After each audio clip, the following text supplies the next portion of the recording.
ध्यान दीजिए। अब आपको साझेदारी का बेसिक कॉन्सेप्ट का 23 का ए नंबर क्वेश्चन है। इस क्वेश्चन में कहता है, क्या वो ध्यान दीजिए कि गोपाल और कालू लाभ को बराबर बांटते हुए साझेदार है। ये सवाल थोड़ा तिरछा है, थोड़ा दिमाग में ज्यादा घुमाना पड़ेगा, इसीलिए इसको बारीकी से समझिए इस बात को। गोपाल और कालू बराबर के साझेदार हैं। गोपाल को कमीशन काटने के पूर्व के शुद्ध लाभ पर 10% कमीशन, कमीशन काटने के पूर्व के लाभ पर 10% कमीशन और 2000 रुपया प्रति माह वेतन। देखिए, यानी गोपाल को वेतन भी मिलता है और कमीशन भी मिलता है, लेकिन कमीशन कब? तो कमीशन के काटने के पूर्व के लाभ, ठीक है, यानी कमीशन नहीं काटा गया हो तब जो लाभ आया हो उस लाभ पर कमीशन, ठीक है। और कालू को प्रति वर्ष 20,000 रुपया वेतन, कालू को प्रति वर्ष, यानी इसमें महीना नहीं है, पूरे साल का 20,000 है। और कमीशन और वेतन काटने के पश्चात के लाभ पर 5% कमीशन, यानी वेतन भी काट लिए हो और उसका कमीशन भी काट लिए हो, तब जो लाभ आया है उसका 10% कमीशन, 5% कमीशन, ठीक है। तो इस सवाल को पूरे महीन रूप से आपको समझना पड़ेगा कि कैसे क्या किया गया है। तो इसका ए नंबर क्वेश्चन ध्यान दीजिए, profit and loss appropriation account, ठीक है, फॉर द ईयर एंडिंग। इसमें ईयर एंडिंग का कोई चर्चा है कि नहीं है? 31 मार्च 2018 को समाप्त हुआ है और 31/3/2018 मार्कर में इंक डालना पड़ेगा।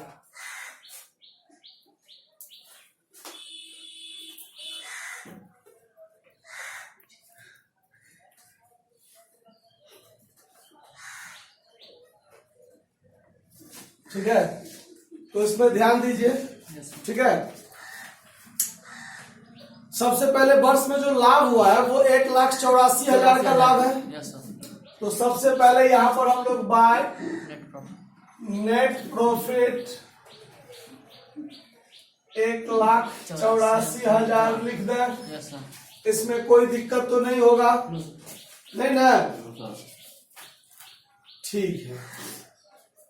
अब आगे ध्यान दीजिए, इसमें क्या कहता है कि वेतन और कमीशन दोनों का चर्चा है, यानी दोनों साझेदार को वेतन भी देना है और दोनों साझेदार को कमीशन भी देना है। तो पहले दोनों साझेदार को वेतन देकर निकाल दीजिए।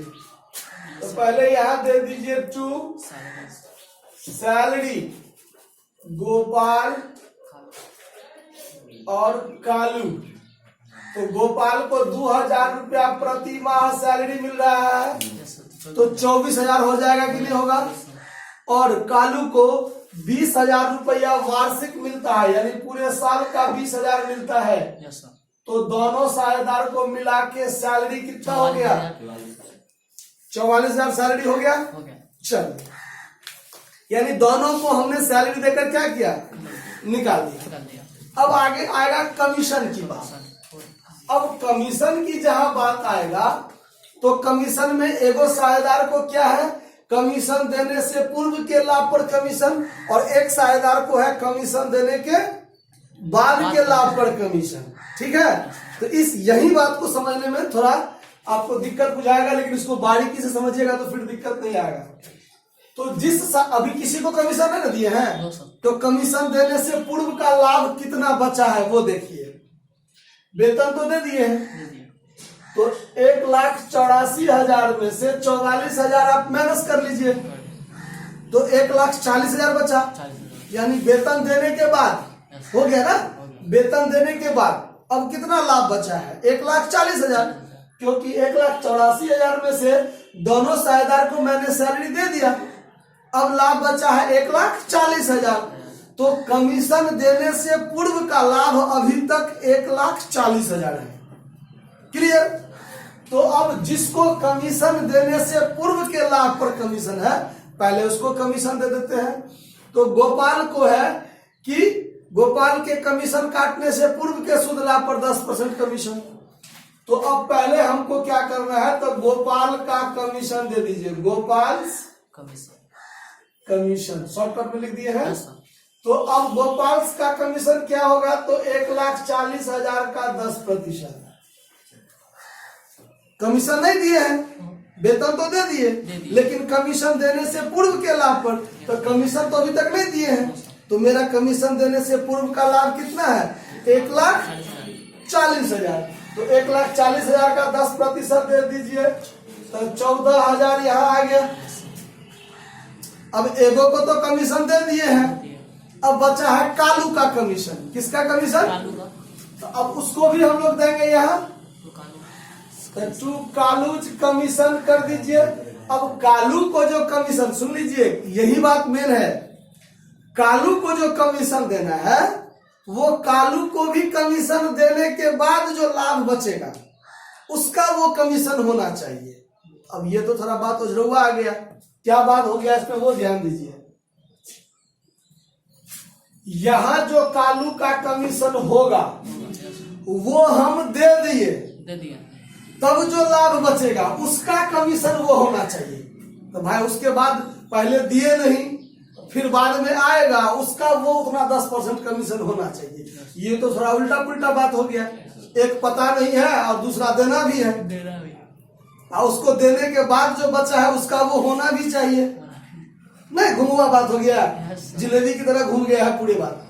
तो इस बात को समझने के लिए आपको एक फॉर्मूला आता है, एक सूत्र आता है, ठीक है? तो वो सूत्र भी समझ लीजिए, और वो सूत्र कैसे बना उसका एक पूरा प्रोसेस होता है, वो भी समझा देते हैं। दोनों बात पर ध्यान दीजिए। तो अब यहां पर देख लीजिए, कमीशन फॉर कालू, यानी कालू के लिए कमीशन, जब हम लोग सूत्र का प्रयोग करेंगे तो कमीशन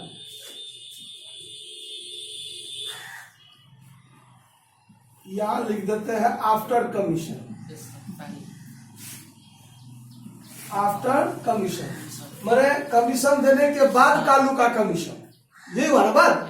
तो जब सूत्र बराबर सूत्र से बनाएंगे तो इसके लिए सूत्र बनेगा, अभी तक जो रेस्ट प्रॉफिट है वो रेस्ट प्रॉफिट, अभी तक जो रेस्ट प्रॉफिट बचा हुआ है वो rest profit into rate of commission, rate of commission बट्टा में लिखेंगे 100 प्लस रेट ऑफ कमीशन, ठीक है? तो इसके लिए ध्यान दीजिए, 1,84,000 यहाँ है, यहाँ भी 1,84,000 रखेंगे। 1,84,000 में से 44,000 ये गया, 14,000 ये गया, इसमें से 44,000 गया तो 1,40,000, फिर 1,40,000 में से 14 गया तो 1,26,000। अभी तक कितना बचा है? 1,26,000। तो यहाँ रेस्ट प्रॉफिट हो गया 1,26,000 गुने रेट लगाना है 5, अब बट्टा में 100 प्लस 5 करेंगे तो क्या हो जाएगा? 105। 105 तो ये से ये कट गया 21 मरतबे, और 21 से इसको काटेंगे तो 21 छक्के ही कटेगा, 3 गो जीरो इस पर डाल देंगे तो कमीशन कितना बना? 6,000। कमीशन कितना बना? 6,000। अब ध्यान दीजिए, यहाँ पर हम कालू को कमीशन 6,000 दे दिए, तब हमारा लाभ कितना बचता है? 1,20,000। 1,26,000 था ना, 6,000 कमीशन निकला ना, तो 6,000 हम उसको कमीशन दे दिए, तो फिर कितना बचता है लाभ? 1,20,000। यहाँ लिखेंगे to partners capital account, post में लिख देते हैं प्रॉफिट। तो अब गोपाल और कालू ध्यान दीजिए, यही 1,20,000 को न गोपाल और कालू बांटेगा। अब देखिए कमीशन देने के बाद बचा 1,20,000 और इसका 5% 6,000 होता है कि नहीं होता है? होता है ना। तो ये थोड़ा उल्टा पुल्टा वाली बात था, समझ में आया? तो ये एक हुआ सूत्र तरीका से हमको निकल गया कि इसका कमीशन 6,000 हुआ, उसके बाद बचा 1,20,000 जिसको गोपाल और कालू क्या करेगा, 4:1 में क्या अनुपात था, बराबर बराबर का अनुपात था। तो बराबर बराबर का था तो 60,000 गोपाल लेगा और 60,000 कौन लेगा, कलुआ लेगा ना। चलिए अब इसी का दूसरा प्रोसेस समझिए, ध्यान दीजिए। अब ये तो सूत्र तरीका से हमने समझ लिया बात, और इसी का एक फुल प्रोसेस होता है। कहिएगा सर सूत्र हमको अगर नहीं याद रहा तो हम क्या करेंगे, है कि नहीं? तो उसके लिए एक तरीका क्या है वो ध्यान दीजिए, उसके लिए ध्यान दीजिए। यहां हम लोग पूरा प्रोसेस समझते हैं, ठीक है? क्या कहता है, तो अभी तक आपका शुद्ध लाभ कितना बचा था, 1,26,000। अभी कालू को कमीशन मैंने नहीं दिया, तो हमारा शुद्ध लाभ कितना बचा था, 1,26,000 बचा था ना, जिसमें कमीशन भी देना था हमको, है कि नहीं?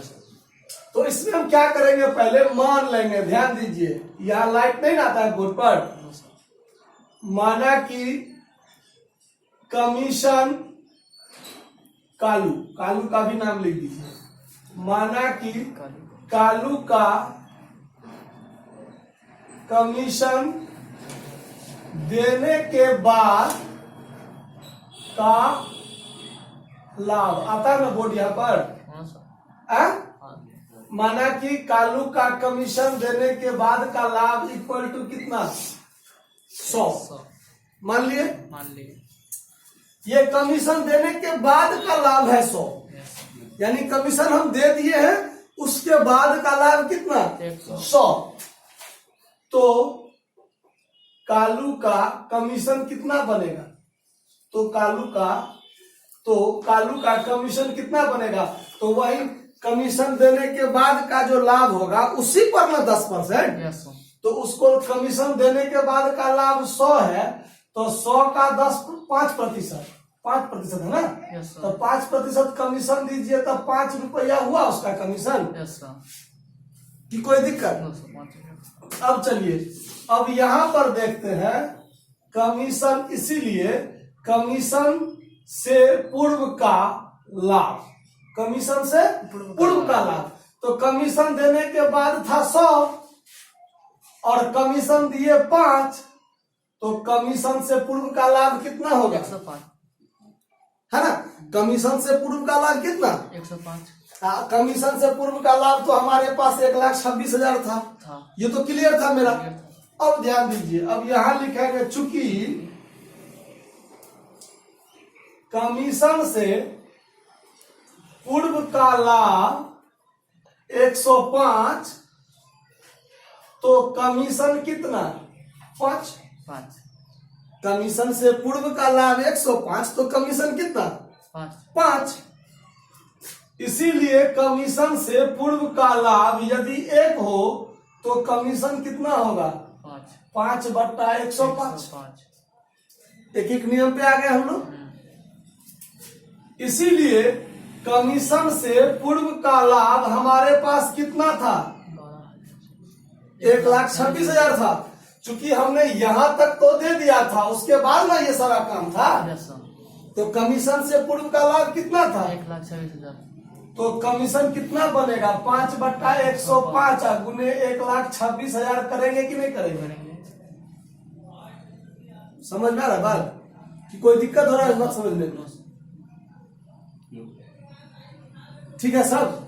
चलिए अब यहां पर जब कैलकुलेशन करेंगे तो फिर तो यही वाला कैलकुलेशन आया कि नहीं, ध्यान दीजिए, 1,26,000 गुने 5/105, यहाँ भी 5/105 गुने 1,26,000, प्रोसेस तो सेम आया। तो इसी तरीका को यदि आप इतना ध्यान नहीं रख पाते हैं तो आप सूत्र याद रख लीजिए, आया बात समझ में, ये सूत्र इसी तरीका से बना है, ठीक है। कैलकुलेशन कीजिएगा तो कितना हो जाएगा, 6,000, तो वो 6,000 कालू को क्या करेंगे, कमीशन देंगे। कमीशन देंगे। 1,26,000 में से 6,000 कमीशन दे दिए दे दिए। तो बचा 1,20,000। जो ये 1,20,000 लाभ आपस में साझेदार क्या करेगा, बांट लेगा। बांट लेगा। कोई दिक्कत समझने में? बस। That's all. कोई दिक्कत?